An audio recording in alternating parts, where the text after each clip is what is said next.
Hello dear students, നമുക്ക് കഴിഞ്ഞ public എക്സാമിന് +2ൻ്റെ അറബിക് എക്സാമിന് ചോദിച്ചൊരു ചോദ്യമാണ്. നിങ്ങളോട് താഴെയുള്ള സെൻറ്റൻസുകൾ വായിച്ച് നോക്കിയിട്ട് ഉദാഹരണത്തിൽ കാണിച്ചതുപോലെ മുബ്തദ ഖബർ കണ്ടെത്താൻ. ഓക്കെ, അപ്പോൾ നമുക്ക് ആദ്യം എന്താണ് മുബ്തദ ഖബർ എന്ന് പരിചയപ്പെടാം. ഓക്കെ, അപ്പോൾ നമുക്ക് അറിയുന്ന ഒരു സെൻറ്റൻസ് ആണ് അൽ വലദ്, അല്ലേ? വലദ് എന്നുള്ളത്, അല്ലേ? വലത് എന്ന് പറഞ്ഞാൽ ആരാണ്? കുട്ടി എന്നാണ് അർത്ഥം. ഓക്കെ, കുട്ടിയെക്കുറിച്ചൊരു കാര്യം പറയുന്നത്. കുട്ടി എന്താണ്? അൽ വലദു സ്വാലിഹുൻ, കുട്ടി വളരെ നല്ലവനാണ്. ഓക്കെ, അപ്പോൾ കുട്ടിയെക്കുറിച്ചൊരു ഇൻഫർമേഷൻ പറഞ്ഞു, ഒരു ഖബർ പറഞ്ഞു.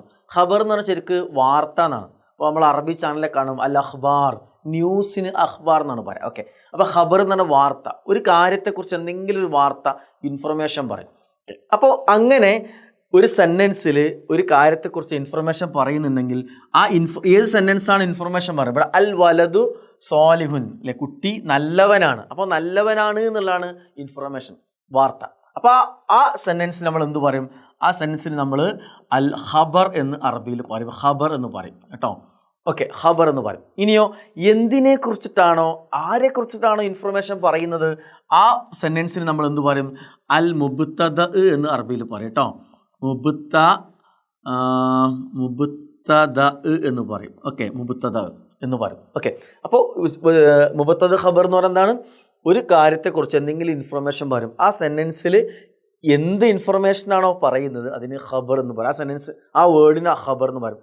ആരെക്കുറിച്ചിട്ടാണ് ഇൻഫർമേഷൻ പറഞ്ഞത്, എന്തിനെ കുറിച്ചിട്ടാണ് പറഞ്ഞത്, അതിനെന്ത് പറയും? മുബ്തദ എന്ന് പറയും. ഓക്കെ, ഇനി വളരെ ഈസിയാണ്. ഇങ്ങനെ മുബ്തദയും ഖബറും തന്നിട്ടുള്ള സെൻറ്റൻസിൽ ഏറ്റവും ആദ്യം പറയുന്നത് മുബ്തദ ആയിരിക്കും, രണ്ടാമത് പറയുന്നത് ഖബർ ആയിരിക്കും.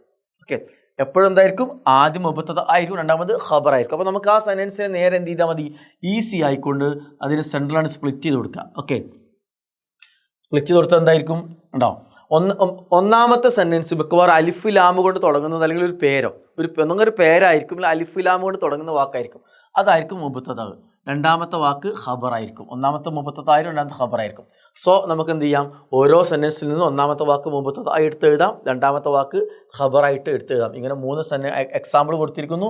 3 എക്സാമ്പിൾ നമ്മൾ സ്പ്ലിറ്റ് ചെയ്യുന്നു. ഒന്നാമത്തെ എന്തായിരിക്കും? മുബ്തദ ആയിരിക്കും, രണ്ടാമത്തെ ഖബർ ആയിരിക്കും. ഓക്കെ, ഈ രീതിയിൽ ഇനി നിങ്ങൾക്ക് നാളെയും പരീക്ഷയ്ക്ക് മുബ്തദ ഖബറും ചോദിച്ചു കഴിഞ്ഞാൽ ഈ രീതിയിൽ കണ്ടെത്തുക.